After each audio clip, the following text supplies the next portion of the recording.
But fuck what a hater say. I'm mama with the 8 today. That's more concerning than a granny asking, have you ate today? If I'm being honest, you ain't worth what I'ma make today. That's big boy talking. Where I'm from, you gotta pay to play. Mook ain't nobody's biggest battle. Hitman had to say today. Charity views, how many millions I done gave away? We seen how you living. Please say what you get paid today. It hurt I gotta talk like this to a nigga that paved the way. But ask around. What is he talking about? D2 is the third and last digit. Welcome. At 814, meet X20.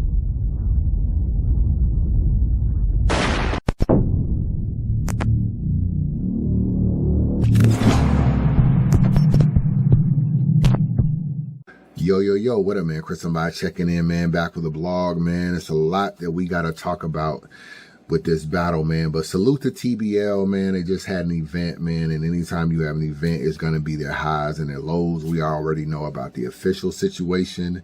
I probably will talk about that again. There's a couple more things I want to say about that. We had an Easy versus Twerk announcement. Very excited about that battle. I think that battle is going down in November, and it will be, you know what I'm saying, should be dope. I'm glad it's getting booked. It couldn't really happen on Smack. It couldn't really happen on Trenches or Chrome. So it's good to know that there was a neutral site to have it, and it's going down in New York. So that's where the battle is going to be. And we got Hitman versus Mook. It's a lot I want to say about this battle. I do feel like this battle was very entertaining to me. I thought it was pretty entertaining. And it was interesting, the angles that each person took in this battle. I felt like Murder Mook did more performing as well as rapping, and I thought Hitman tried to do more rapping and not as much performing. So it was kind of interesting that it went that route. Obviously, let's just go over the rounds, man. Hitman goes first in round 1. I thought Hitman had a great first round.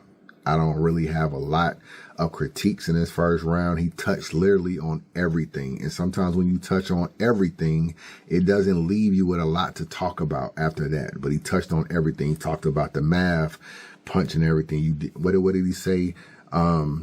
A nigga started a podcast after giving you a concussion. I would have shot right through that barbershop like an Ice Cube production. We all know Ice Cube had the barbershop thing. Talked about the math angle. He talked about, I'm going to put you in the ICU since you like to perform in empty rooms. Talked about how he's a better performer in small rooms than he is with big rooms. You like Kimbo Slice. All your fights was in your backyard. Basically saying you really didn't do a lot of traveling. He was saying you got like 26 million views in like 16 battles. I did 90 and 30. I got like a speeding ticket. Not a bad bar. Talking about the views. He talked about killing Mook or whatever, and he was saying the police are gonna want to, gonna come to me and be like, yo, give me a hint on what's happening. I'm gonna tell them that you gotta connect the dots. I wasn't really mad at that bar.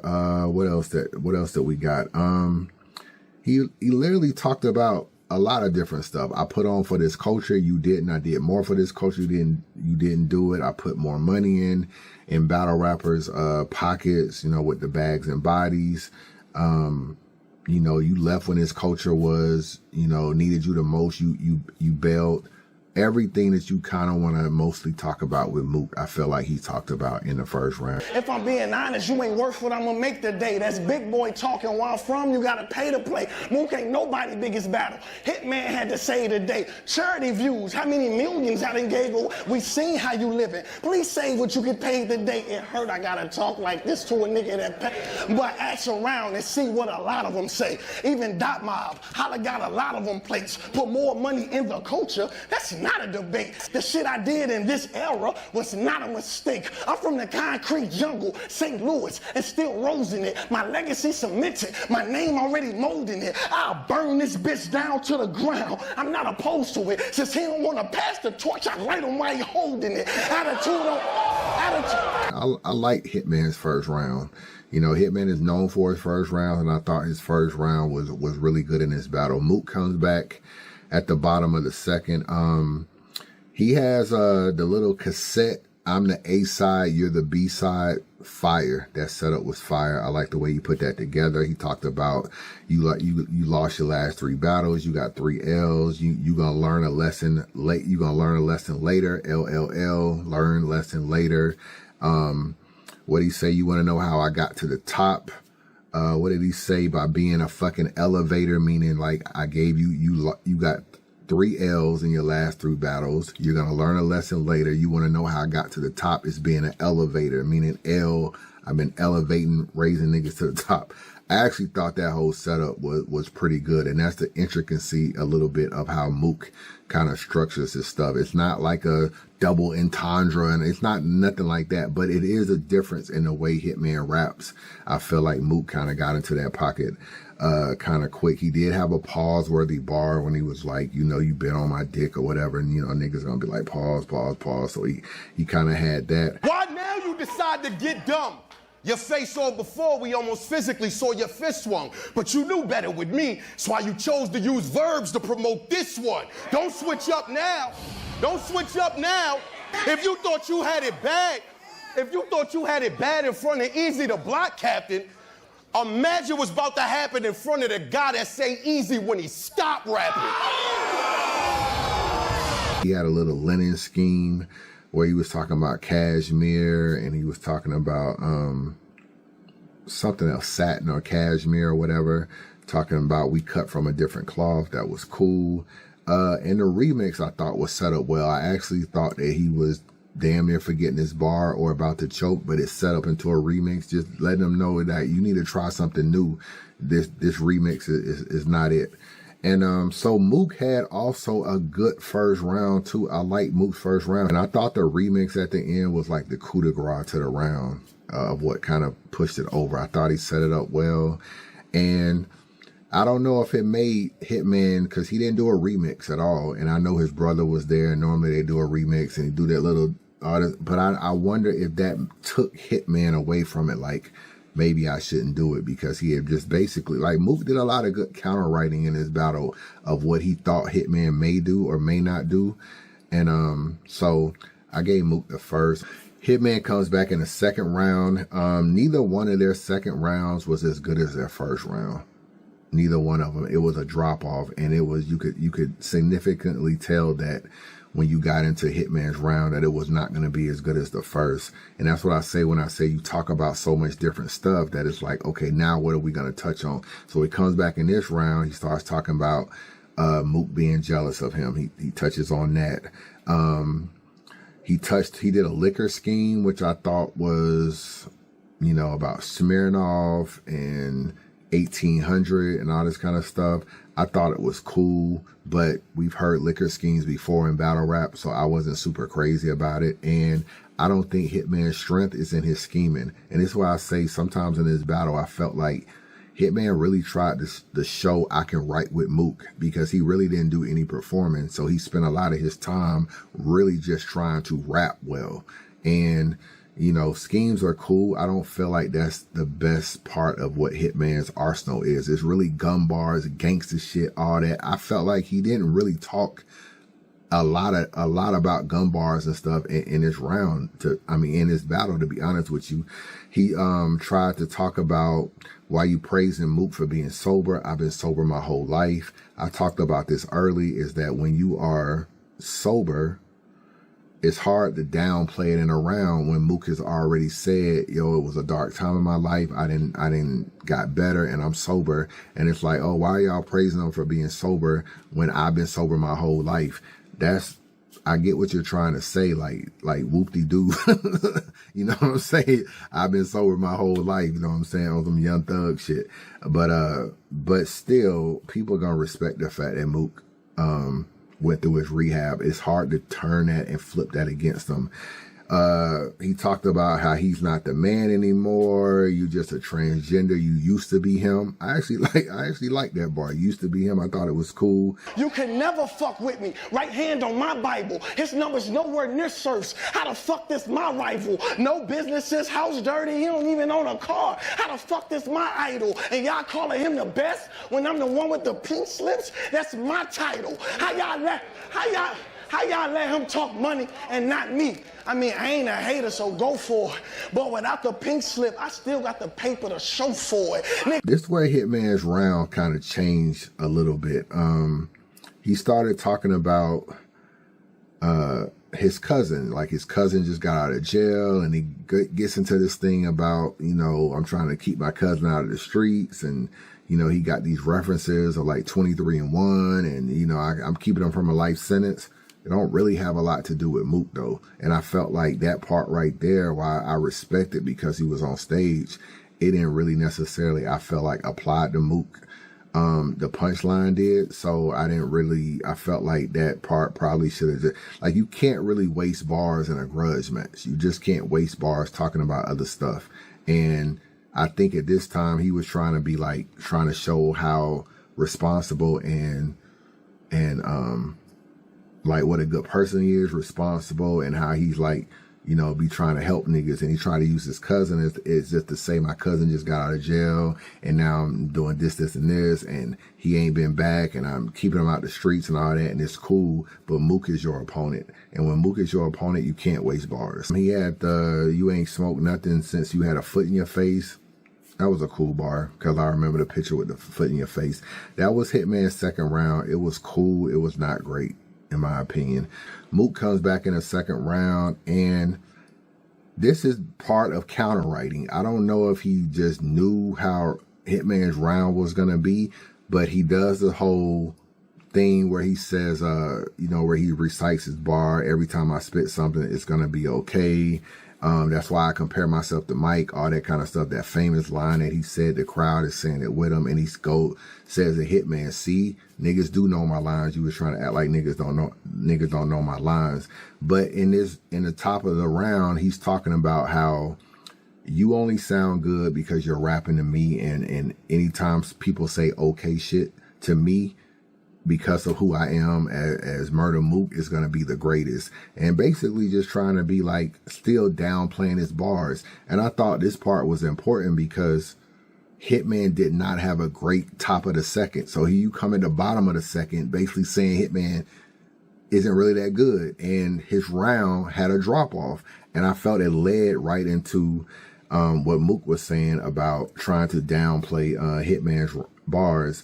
Everything you touch, every breath of air you inhaling, your whole universe appeared from elements I supplanted.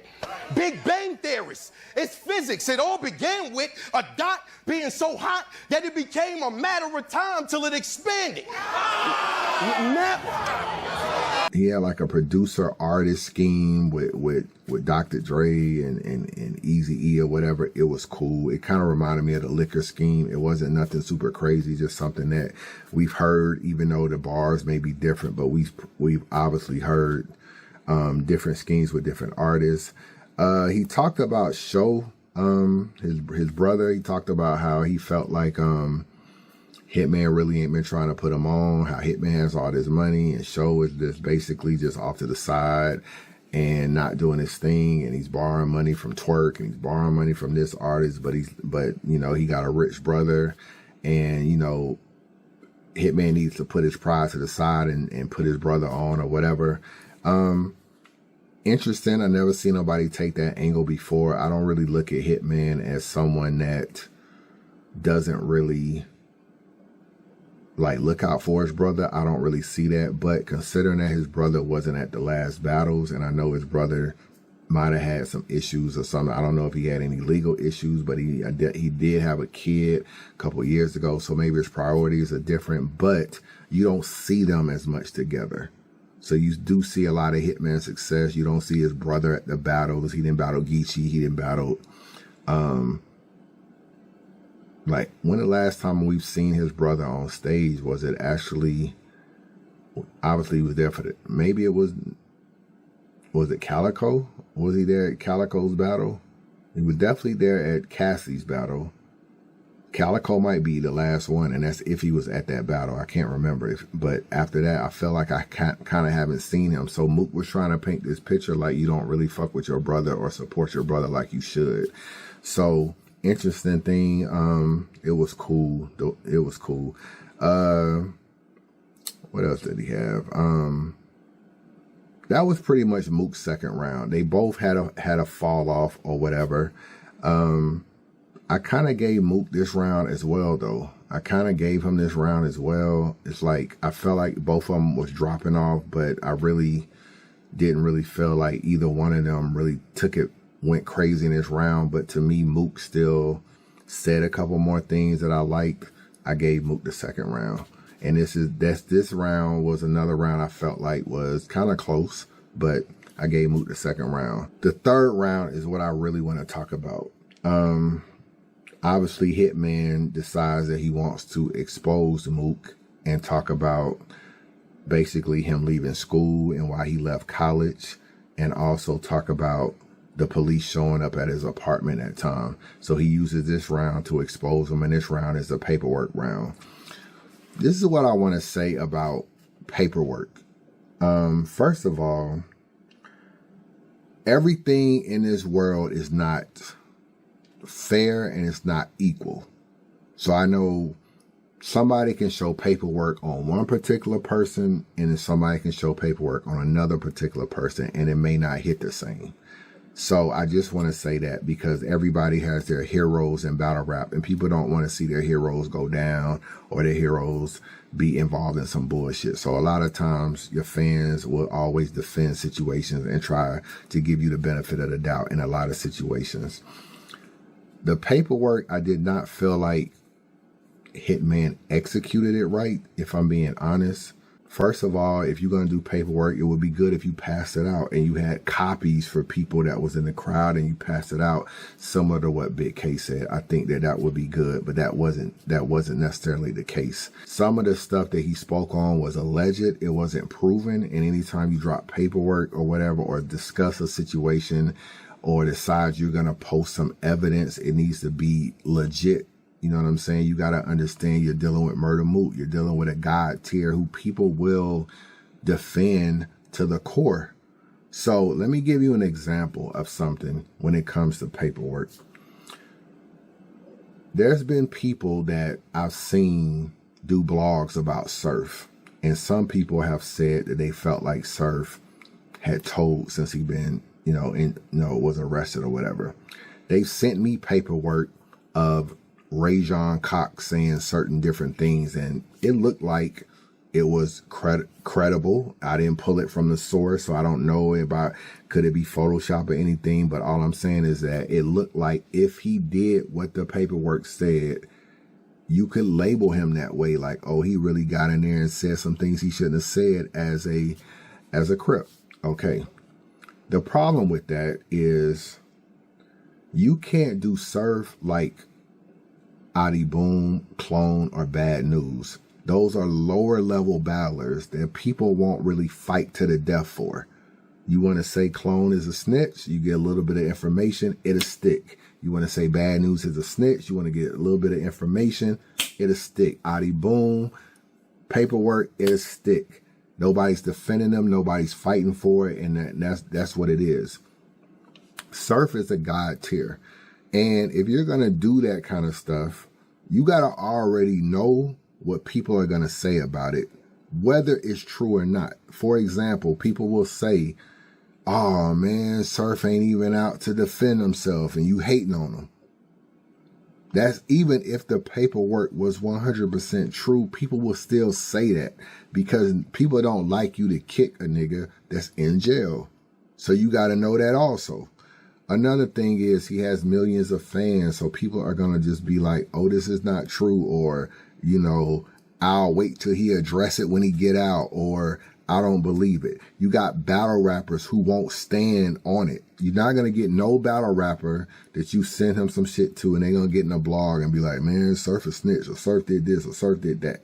And I ain't trying to make this about Surf. This is a good example of a God tier and you trying to expose, because I done seen niggas like Byron Blake, some of these niggas try to drop paperwork on Surf. And I even think Piper Boy might have done a blog about it or something, but it's being sent to other bloggers. I don't want to touch it yet because, one, I don't really fuck with Byron Blake, so I don't really be believing shit he be sending me anyway half the time, and I know the narratives be a different way. The other thing is, I'd rather him get out, somebody battle him, pull his shit, and then talk about it, and then it'd be like, okay, let me look into it like that. why he's in jail, I don't really care about it, why he's in jail. You know what I'm saying? Maybe when he get out and people start trying to expose you when you out, like they did Adi Boom. Adi Boom was in jail. Clearly he told, but when he was in jail, nobody pulled his paperwork. They waited until he had a battle. Niggas started pulling his paperwork. The point, I say that to say this. If you're going to attack Surf, it has to be 100% accurate. Similar to Mook, it has to be executed the right way. You can get by with trying to do lower level niggas. When it comes to these God tiers, you can't. So I'll tell you what's wrong with Hitman's third when it comes to the paperwork. Even if some of what he said or everything he said could be completely true, I'm going to tell you what's wrong. First, he was talking about Mook and the college thing of why you get kicked out of college. Now, let me go to Hitman's Instagram because he put the paperwork on his Instagram. Let me pull it up. He put it on his Instagram.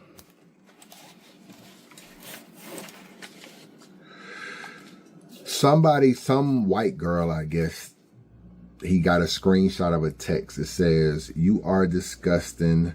What all does it say? Ask him why he was expelled from Elms College. Remember me, murder. Yeah, I'll always remind you of who I am. Just keep rapping about what you did and being proud. You should be in jail, coward as fuck, or whatever. That's basically what she said. Let's see, because I think it went further. So let me pull it. Somebody must have interviewed Mook or talked to Mook and asked him, "Did you go to college or did you stay in school?" Mook said, "Yeah, I did 4 years. I still got like 4 credits I got to get, honestly, but I did 4 years. It was a quirky kind of thing. I had to leave college in like April and March of my 4th year. Crazy. That's another story." This is what Hitman put out, I guess, as quote unquote evidence of something that happened when Mook was in school.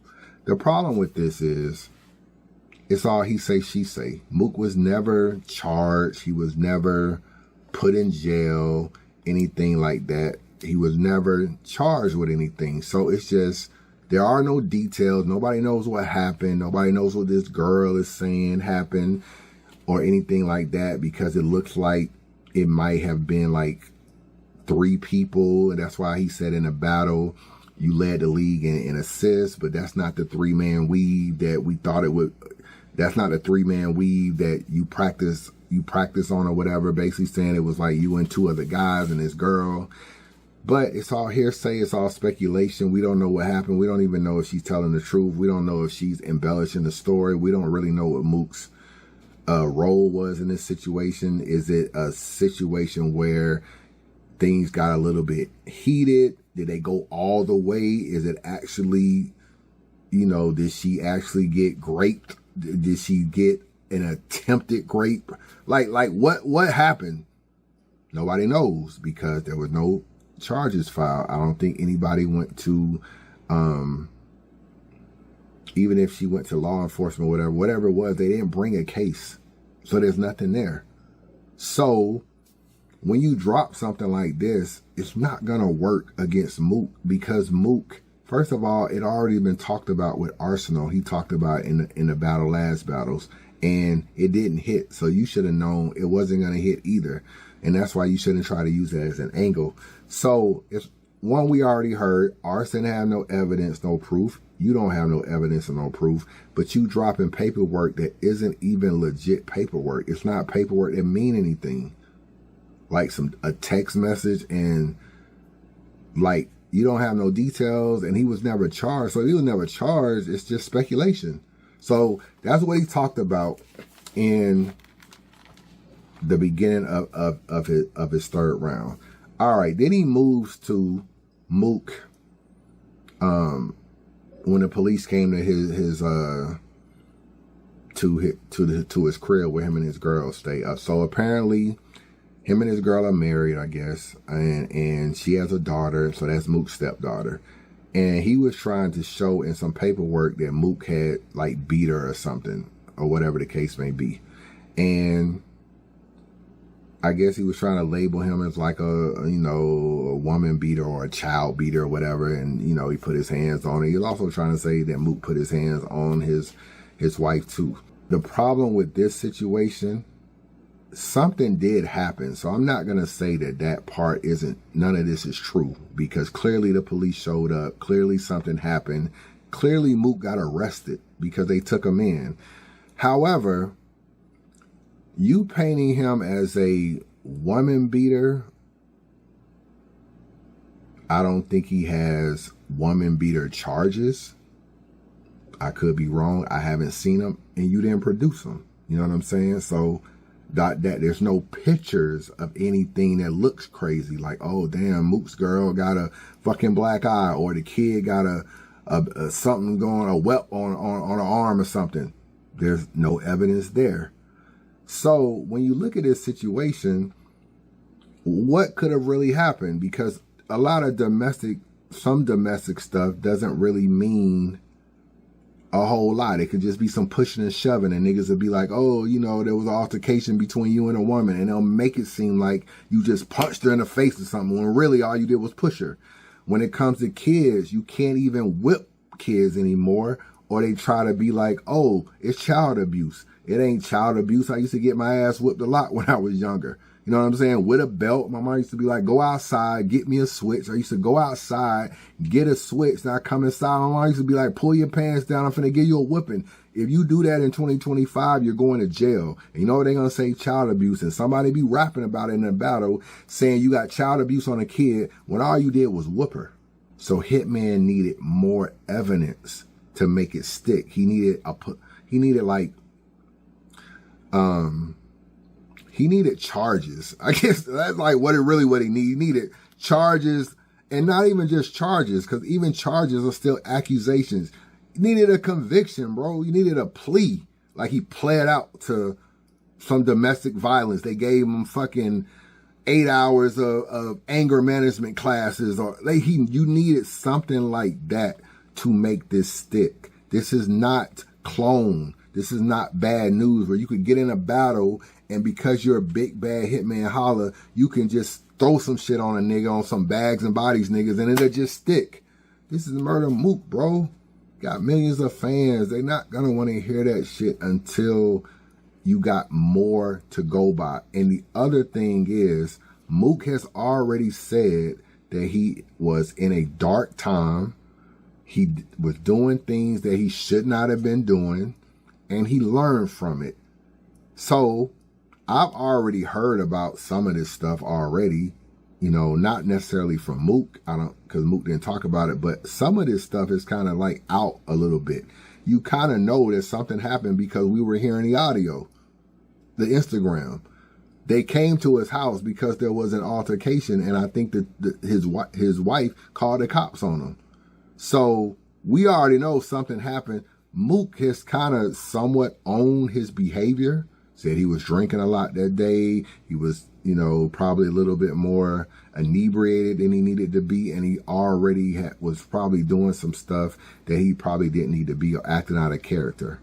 He's owned it, bro. He's owned it. So unless you're going to go deeper than that, you're not going to be able to nail him on this. And that's what I say a lot of times. When you get ahead of your bullshit, niggas can't bring nothing against you. Had Mook done an interview and said, man, I don't even know why the police came to my house, man. Ain't nothing happening. Some bullshit niggas came to my house and nothing happened. And then you drop some fucking police report of you beating up somebody or beating up your girl or whatever. Even if it's embellished and a lie, niggas would be like, I thought you said nothing happened. But Mook owned it. He didn't own the action because he didn't let niggas in his business. But we heard what was going on. We knew his wife called the cops. We knew that they were talking about there was some scratch or something on a girl or whatever, on a little girl. We knew that. We could hear that. We could hear that of why they was at the house. It was on Instagram Live. They were talking. But when Mook had a chance to do the interview, Mook owned his actions that day. He never made excuses for why the police came. He owned it. And by owning it, the culture forgave him. Because they didn't have any charges to go by. They didn't have any no conviction. I look at your round, if I'm being honest, as just voided. It don't really mean nothing.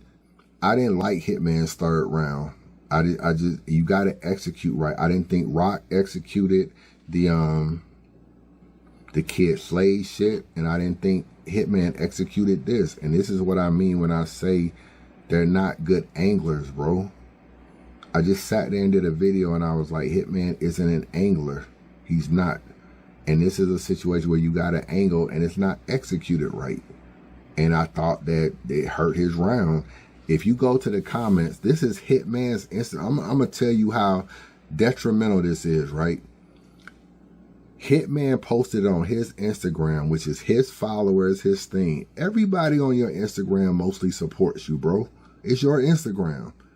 Look at the comments of him trying to expose Mook.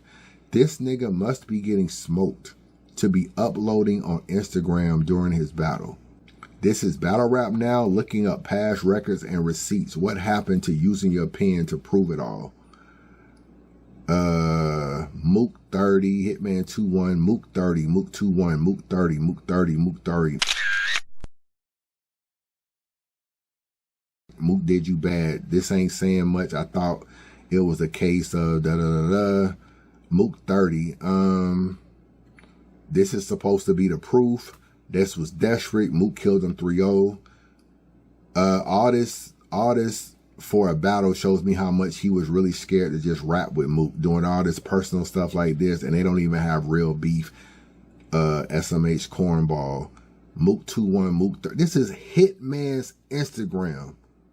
How do you lose and still got paperwork? I'm not even a Mook fan, and I got him 2-1. Mook 30. Holla, you down 2 already. It doesn't even matter what you said in the third.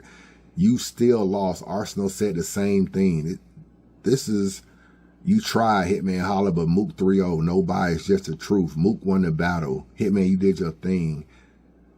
Mook 30, you suck. Mook slaughtered you. Your liquor scheme didn't work. Mook 30, Mook 30, Mook killing you. Bro, I'm literally going down on the evidence that he said. I'm going to post this on my Instagram right now. This is what they're saying in the comment section, bro. Delete this. This is not good. Mook 30, Nuke 3-0, you posted a Facebook comment. That's funny. This was mid, and so is your raps. Where's the other paperwork? I know this isn't it. Let me see. It's the wrong angle to take against Mook. Just say you didn't. You reaching, just say you didn't want to rap with him. This doesn't say anything. You losing, bro. Man, I thought I was finna see something. You got Dog Walker first 2. This is lame. Mook 2-1, Mook 30, Mook 30, Mook 30, Mook 30, Mook 30, Mook 30, Mook 30. Bro, a few 2-1s. I mean, it might be about 7, 8 2-1s. This is your own Instagram. I'm trying to crystallize this for you niggas. This is your Instagram. You know how hard it is to get a negative unbiased review comment on my Instagram? My Instagram. Niggas are defending me on my Instagram. It's my Instagram. Like, you follow me for a reason. This ain't Twitter where you tweeting. It's on a timeline. Everybody see you. Even if niggas ain't following you, they can still sometimes see your tweets and chime in and get in your business. This is an Instagram where niggas click the follow button because they support you. Niggas is really killing him on his own thing. So no, this didn't hit right at all. He didn't really say nothing. And he didn't post any real proof. And there's nothing, even when the cop showed up for his daughter or his wife, he don't have no charges like that, bro. You know what I'm saying? No conviction. I ain't fuck the charge. Fuck the charge. He don't got no convictions. Adi Boom was convicted, went 5 years. You can't say Adi Boom was snitching if the nigga had never went through the process. Adi Boom had did his time. Mook don't got no convictions on this stuff. So, bro, without no convictions, this don't really mean nothing. I gotta keep it real. This don't mean nothing. You know, I spoke to you before the battle, man. You told me your rounds was crazy. I asked you to spit them to me. You ain't want to spit them to me. Had you spit them to me, I would have told you, this ain't it, man. This ain't it. This ain't it. And you're dealing with a God tier, bro. If you're going to expose someone who's a God tier, they've been saying Rock got trannies, allegations for the longest. The culture don't give a fuck, bro, because it's Rock. You put them same tranny shit on a regular ass nigga, bro. You put it on an up and coming nigga. You put it on who? You put it on a capo. You put it on just some up and coming nigga, bro. It's sticking. It's sticking because they don't have a big enough fan base to fight allegations like that. It's not sticking on Rock. It's not sticking on Surf. It's not sticking on Mook. Gotta have more. You have to nail an angle, bro. And you having this paperwork and it not like being given to you when you pulled out that folder, it just, niggas is just like, oh, he dry snitching. He pulling paperwork. Like, what kind of, your blood pulling paperwork. You kind of needed to say someone gave it to you. Unbiased gave it to me, for crying out loud. You just being like, oh, I'm pretty sure these 19 pages over there, we can get one of them. Then you pull, your man pulled a folder out, and it's just like, bro, did you go get the paperwork? You can't go get the paperwork, bro. Not you. You can't go get the folder. You is who you are. You can't be the person that go get it. Niggas just gonna say you dry snitching. That's just what they gonna say. You gotta say a nigga gave it to you. I know you said that about the text message and about the girl and about the school. I'm talking about this incident right here with his baby, with his daughter and his wife. That folder just came out of nowhere. And if you actually looked up stuff, printed it out, put it in a folder, and was like, yo, hold this for the battle and pull it out, it don't look good for a gang member to do that. I'm just saying. I'm reading the comments. Niggas in the comments like, oh, you dry snitching. They don't like it. I ordered the pay-per-view. I'm looking at the chat. Oh, Hitman dry snitching now. First time I ever seen Hitman pull paperwork out, he dry snitching. You gotta execute properly, bro. You only get one time to battle niggas of this magnitude. These niggas. You can't shoot and miss. And in this particular situation, you did. That was his third round. Mook third round. I know Mook was trying to say, oh, the paperwork say Jonathan, my name John. Mook, nigga ain't trying to hear that, bro. Like that shit sound good. Like, I mean, how many Ankrams you think is in New York, bro? Like cut it out. Okay, let me just say that. He had a sentiment. It's gonna be hard to swallow. I actually thought that bar was cool. He talked about how Hitman is emotional and he's mad at everybody and who you gonna be mad at next. He started naming people. He talked about ARP in this round, basically saying Hitman is a cancer, and ever since he started putting out ARP's business, ARP went bankrupt or whatever. The crowd fuck with it. I mean, obviously ARP ain't bankrupt, so I will confirm that. He had a boots on the ground bar that was cool. And what else? He said something about I build trap houses from the cellars to the attic. I thought that was fire because the cellars and the attics, niggas who sell drugs and niggas who use them that are addicts, and the cellar to the attic. That was alright. I kind of like that bar. I fuck with that. He talked about Hitman was yet, and now he's like Paru or some other shit he was trying to say he was. So I guess he was trying to say he like claiming another gang set. You punch niggas when, what did he say? You only punch niggas when you got the upper hand. Basically just trying to say you only tough when you're around a bunch of niggas. Mook's third was cool. It was probably one of his weaker rounds too. Everybody in this battle wrote down. It went from their first. That's how it went. Each round wrote down. Mook just had a little bit more. That's how I got the battle. I think Mook got all the rounds. Maybe Hitman in round one, bro. One of the first two rounds, maybe Hitman. He had a good first round. I give him that. But I don't have him winning a battle. I don't have him winning the battle at all. And now let's really be real about Mook, man. He's beat Arsenal in a pit. He's beat Tay-Rock in a small room. He beat Hitman in like a medium stage. Wasn't a crazy stage, medium stage. And he beat Geechee on a big stage. He's won on all the platforms now. Gotta give him his credit. Chris, bias. Man, subscribe to the channel, man. Don't be a hater your whole life.